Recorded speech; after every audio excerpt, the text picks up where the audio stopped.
બુકિંગના કારણે સોના ચાંદીના ભાવમાં ઘટાડો નોંધાયો છે।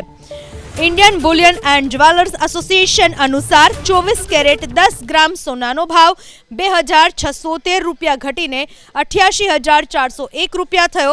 चांदीना भाव पण 4,535 रुपया घटी 88,375 रुपया थयो।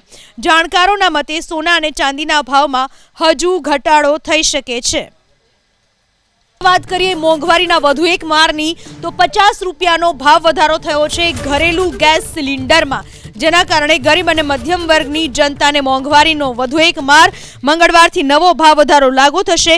गुजरातमां गैस सिलिंडरनो सरेराश भाव 809 रुपया छे, जेना माटे हवे ग्राहकोए 859 रुपया चूकववा पड़शे। उज्ज्वला योजना हेठळ अपाता गैस सिलिंडरना भावमां पण आ वधारो लागू पड़शे। उज्ज्वला योजना हेठळ अपाता सिलिंडरनी किंमत 500 रुपया हती, जे वधीने 550 रुपया थई। सरकारे स्पष्टता करी के आ भाव वधारो कायमी नथी, थोड़ा सप्ताह बाद फरी समीक्षा कराशे।